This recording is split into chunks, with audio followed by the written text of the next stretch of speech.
So around this time of the year, the good old question, should I chop off my hair, starts to creep up in the back of my mind. How do I know this? Because I've been constantly thinking about it for the last couple of weeks, and as I've been organizing all of my photos from last year, I noticed that I saved a bunch of short hair inspo photos right around this time of the year last year. So it feels like I get this impulse urge to drastically change my hair once every year or so. And I know it's just hair and it grows back, and I should just do what I want, etc. But if you've had short hair before, you know that it's not nearly as easy as said than done, because the whole grow out process from short to long hair is so painfully long. So before we make any drastic style changes, I want to make sure that we're all equipped with the right set of information. So here are 3 things to consider if you're debating between short versus long hair.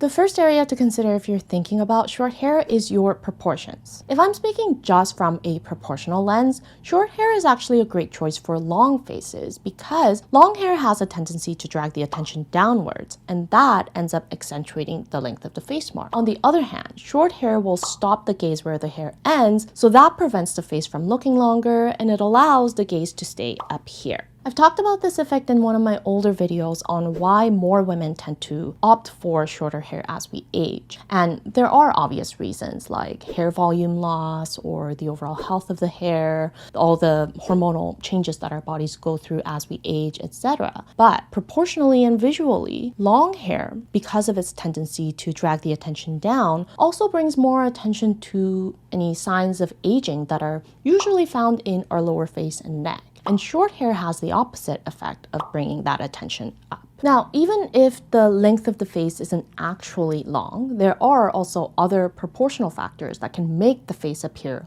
longer. For example, a long nose or a philtrum. Visually, the distance between the eyes and the lips is what determines how long or short a face comes across as. And features like a long nose or a long philtrum naturally make that distance between the eyes and the lips further apart. Between these faces, the face in the middle with a longer nose and the face on the right with a longer philtrum both appear longer than the face on the left side, even though all 3 faces are of equal length. Now, is having a long face or a face that appears longer necessarily a bad thing? Of course not. A longer face can come across as more mature, calmer, more serene, more composed even. And all of these can be great pros, but on the flip side, it can make you look a little more tired because, like I said, everything is slightly more dragged down. And short hair cuts the gaze where the hair ends, so that just helps with adding a bit more vibrancy to the look and a slight lifting effect. At this point, if you're thinking, okay, well, I have a long face, so that means I'm gonna look good with short hair 100% then, right? Not necessarily. Another area we wanna look at through a proportional lens when we're thinking about short hair is our neck and shoulders. Long hair falls down both sides of the neck, and it covers parts of the shoulders and upper body, whereas short hair will expose this entire area. And like I said, our gaze will naturally follow the direction of the hair, which means longer hair is going to help with adding a lengthening effect on the neck. Long hair also creates a visual break in the shoulder line, and it offsets the width of the shoulders by adding a vertical line. So if you have a short neck, or if you have broad shoulders, or if you have both, then having short hair is actually going to remove all of these lengthening and narrowing effects that are created by long hair. Especially at a hair length that only covers the neck partially, that's going to end up adding a further shortening effect on the neck. So if lengthening the neck is a high priority for you and you're trying to decide between different hairstyles at a shorter length, then a pixie cut would actually be a better choice than a bob, because a pixie cut exposes the neck entirely, and that's actually more effective at lengthening the neck than partially covering it. A similar case is if you have very developed upper traps. And this is a very, very common trait for a lot of people who spend long periods of time at a desk or in front of a monitor, or if you work out a lot. So even if the length of the neck isn't actually short, if you have significant development in your upper traps, then that can be another factor that shortens the neck visually. And for these cases, a collarbone length hairstyle can add the length back to the neck by covering the development of the traps. If we use myself as an example, like I said, I've been thinking about short hair for the last couple of weeks, and that's because I know that short hair is not a bad option for me proportionally. I have a bit of a long face, I have a long philtrum, I also have a pointy chin, and these factors just highlight the vertical length of my face a bit more, and short hair offsets that. And I think short hair looks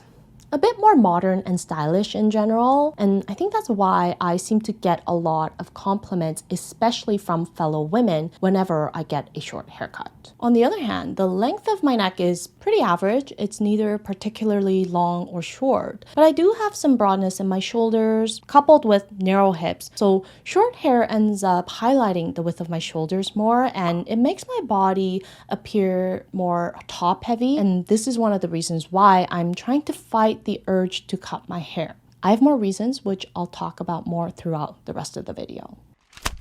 The second thing to consider if you're thinking about short hair, and I think this is probably the most important area of consideration, is the overall image that you're striving for. And this is somewhat related to the visual weight of the face. Like I said, our gaze will naturally follow the direction of the hair, and short hair cuts the gaze and helps with maintaining a stronger emphasis on the face. And this is a major reason why they say for faces with higher visual weight, shorter hair is generally considered more suitable. Because short hair allows the gaze to stay on the face, naturally more emphasis is placed on the facial features themselves. And because short hair draws more attention to the facial features themselves, it has a tendency to bring out the natural impression of our faces a little bit more. This is exactly why proportions alone can't really be a single deciding factor on hair length. Short faces can still look good with short hair, but what we need to consider is why it looks good despite the proportional factors. For example, you might have a long face and short hair works for your proportions, but it might also bring more attention to your less favorite features and you might not like that effect. Or even if you have a face with low visual weight, if you like the effect of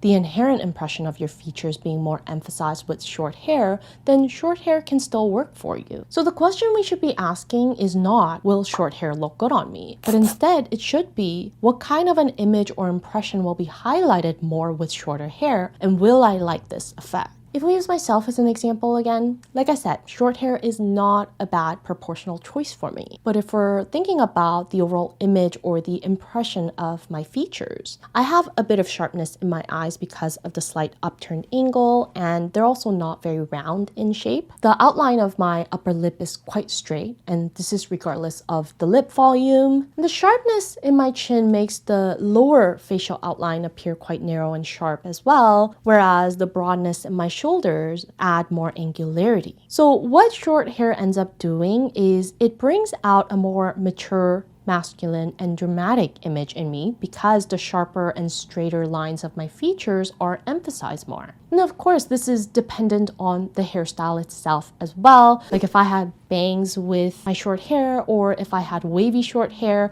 then the overall look will definitely become softer. But if we're just thinking about the inherent impression of my face, it leans more mature than youthful and more masculine than feminine. And these factors just become highlighted more with shorter hair. This is also why I generally like wearing more makeup when I have shorter hair, because I want to add a bit more femininity to my overall look. But I don't wear makeup on a daily basis, and I don't plan on changing that anytime soon. So shorter hair just might not be the most feasible for my lifestyle. And this is another reason why I need to fight the urge, because the image that I'm striving for is not as sharp, and it also doesn't fit my lifestyle. The third area to consider if you're thinking about short hair is the maintenance aspect. And we've just talked about lifestyle a bit, but your natural hair type and texture will also come into play. Lifestyle-wise, short hair is going to require more frequent styling. It's not like long hair where you can just put it up if you're having a bad hair day. So naturally, you're also going to be using more products in your hair on a daily basis. And you should really be asking yourself, am I up for the challenge? I've also shared my experience around feeling like I need to wear more makeup with shorter hair, but if you don't wear makeup on a daily basis, then that's also something to consider as well. well. Short hair also requires more frequent visits to hair salons. With long hair, I cut my hair maybe twice, 3 times a year, but with short hair, that duration is going to be anywhere between 6 to 12 weeks, depending on how fast the hair grows. Natural hair type and texture also come into play here. If you have a lot of volume, like I do, then the hair can get very heavy very quickly at a shorter length. And this is especially true if you have wavy or curly hair. I mean, I have straight hair and I still struggle with the hair sort of turning into this triangular shape with a little bit of growth. So the last time I got a bob, to mitigate this issue, I ended up getting an undercut, but that could also mean more frequent hairstylist visits. Also, if you ever plan on growing out your hair, that process is going to be extremely long. I got a short bob at the beginning of 2022. And then by the end of the year, my hair was maybe at collarbone length, maybe slightly shorter than that. And then by the end of 2023, my hair was slightly above my chest, and now it's slightly below. And that was with like 2 to 3 regular trims per year, and my hair tends to grow pretty fast as well. So it really took me 2 full years to be able to say, I have long hair again. Now, if you're wondering, what do I do if I want the proportional advantages of short hair, but I want to maintain a longer hair length? I would advise you to check out this video next. I hope you found the tips helpful, and I'll see you in my next video. Until then, stay unique and stay gorgeous.